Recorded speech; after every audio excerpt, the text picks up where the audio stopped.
Welcome back to the Fix Ops Roundtable. My name is Stephen Hackbarth. Today I'm joined with the Sarah Vantine, and we have a wonderful panel of experts on Go Trego. So yes, Stephen, it's incredible to have what an incredible panel with us today.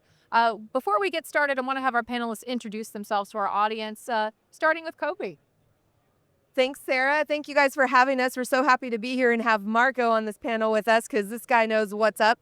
I'm Cobi Collins with Go Trego, and we actually help organizations, dealerships specifically, put the right people in the right seats to achieve their ultimate goals. Well, I'm Cobi's counterpart, Anthony Pantelone with Go Trego as well. And I am Marcos Zwanenburg, technician to the stars, like our Ted Ings would tell you.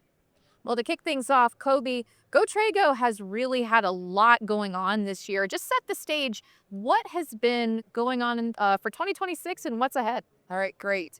Yeah, 2026, we're really looking at talent trends this year. We know that the workforce has been changing. We know actually right now it is a $20 billion challenge that's happening inside the auto industry, that turnover is really causing challenges to the bottom line. And so, Sarah, we want to help our clients solve those problems. So that's what we're after this year. Well, and Anthony, there's a lot of science behind this problem as well, if you'd like to touch on that piece of it. Oh, absolutely. So we like to look at addressing this problem, not just from a quantitative standpoint, but a qualitative standpoint as well.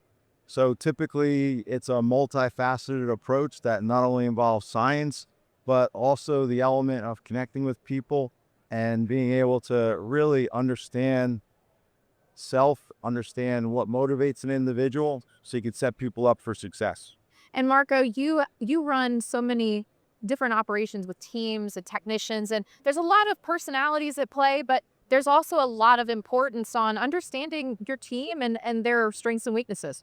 Absolutely, absolutely. You have to know what makes someone tick and what turns someone off. For some of it, it's title. For other people, it's money. For other people, it's the satisfaction of coming to a full resolve of a complicated problem. So having the information at hand on what personality you're dealing with, how to praise them, how to mentor them, and how to correct them is essential.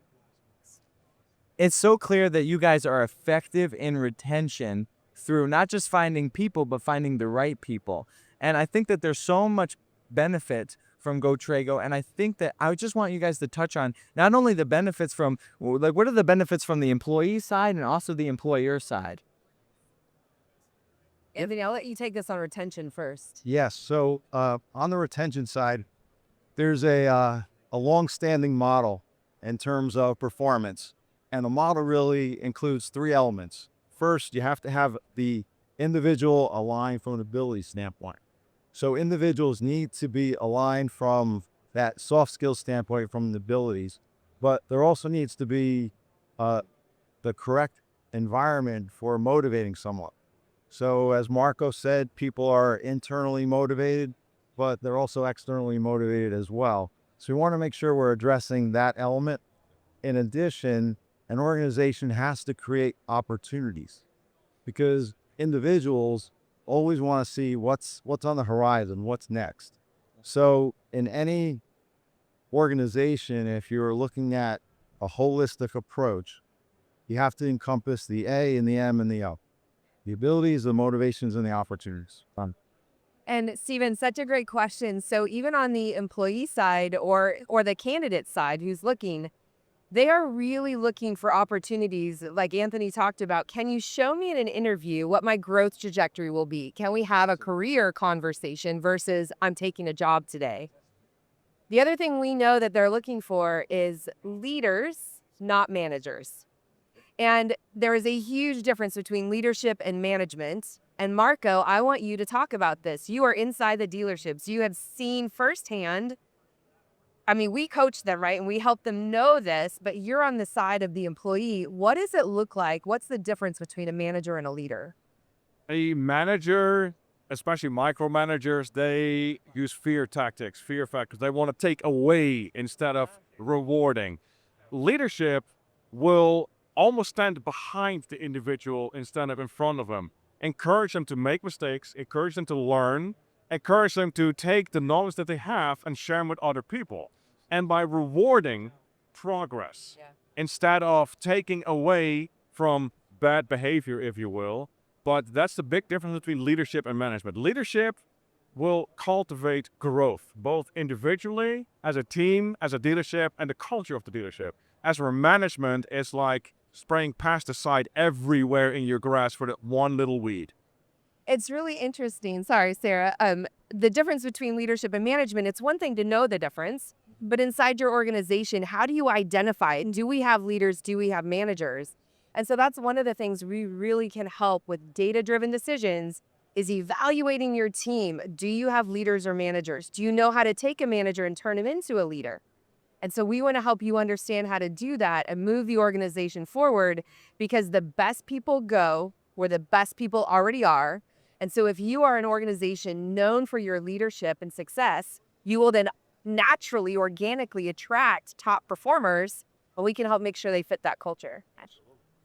Well, Anthony, in this conversation around retention and attracting the right talent and having the right people in our organization, really, this all starts from that before the application even starts with the candidates that are considering the position in the dealership.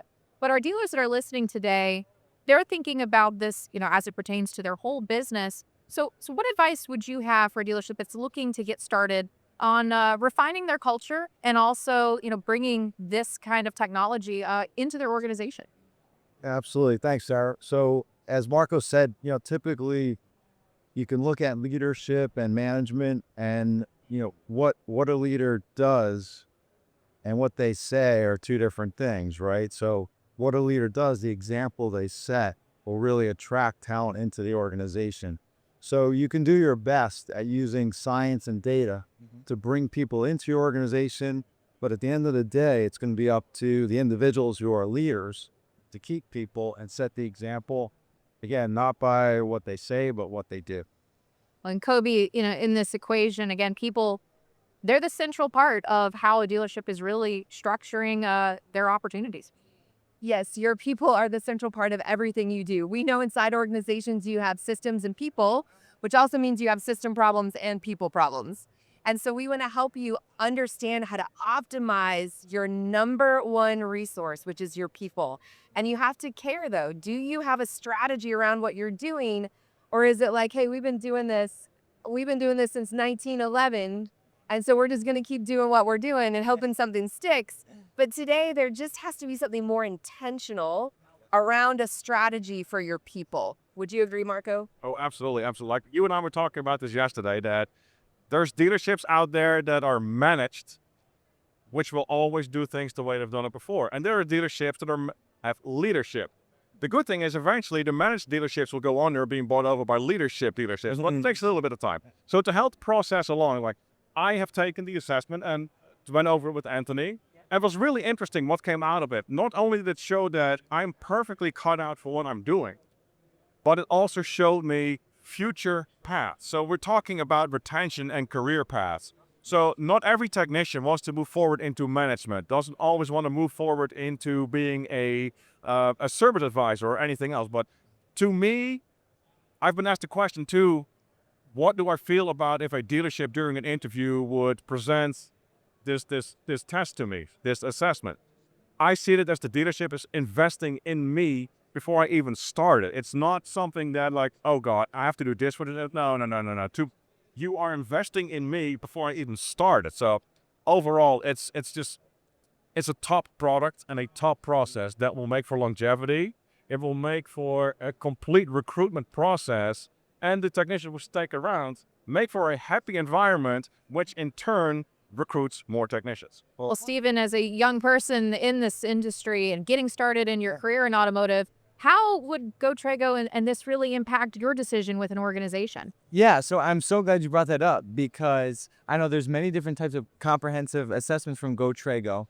And we have been talking about how, as Northwood University students, we're going to be working with Go Trego, and a few of us are going to be taking these assessments. And I'm very curious. I know you guys are all about getting the people in the right places. What does some of that coaching look like? Oh, okay. So let's talk about coaching. And actually, Anthony, I want you to take this one. Absolutely. So, I think with any type of coaching, you need to have a knowledge of self-discovery, right? So I think if we're able to equip anyone, whether it's someone like yourself who's just entering the workforce or someone like Marco who's seasoned, we're providing an element of self-discovery, and self-discovery really comes from all different aspects of your life. So this is one aspect, absolutely. So hopefully we're providing individuals with something that's very tangible that they can realize some aha moments and take that through their whole career trajectory. and make it easy. That's what we want to help folks do. Like we were just talking to another one of the dealers, and they were saying that sometimes these processes can take 4 hours for one individual. That sounds like a lot to handle, right? That's a lot for a dealership to take on, especially Sarah in that pre-employment state. Yeah. So our job is to make sure we make this easy for you, right? We want to help you figure it out fast, not add hours to any one of your process, but actually shorten that time, get critical data, and then coaching comes really quickly. And our tools will actually help inform leadership to draw out the best in their people, and then help inform the team member how to show up and bring their best self to work. And Marco, your thoughts on this? I have really nothing to add to that. Like we talked before. Yeah. You know, it's just, she's absolutely right. Getting everybody in one line, everybody on the same line, and having intimate knowledge on what is the individual thinking, wanting, desiring, and what the future path looks like makes for a tremendous combination that we really, really need in this industry. And also, Sarah, I'm sorry, but to your point, Marco, I was participating in some panels over the last few days. And one common thing that I heard from a lot of different leaders in the industry is the importance of one-on-one conversations. And one-on-one conversations can be bidirectional or just, focused on, one person's perspective. So we like to have the conversations be more collaborative because we're providing the knowledge to the individual as well as the leader. So it can be a very collaborative conversation on development. So one-on-ones could be much more effective. Great. Once again, appealing to opportunities within an organization and how someone's motivated. And Well, Cobi, for our audience that's listening today, what's the first step to get started, and where should they go for more information? They need to go to Anthony for more information. But you can find us at GoTrego, G-O-T-R-E-G-O, GoTrego.com, or Anthony at GoTrego.com. thank you, Cobi. Well, everybody, lots of information from GoTrego today. Lots of innovation to come in 2026 and more exciting things ahead. I'm Sarah Vantine here with Stephen Hackbarth of the Fixed Ops Roundtable, and we'll be right back.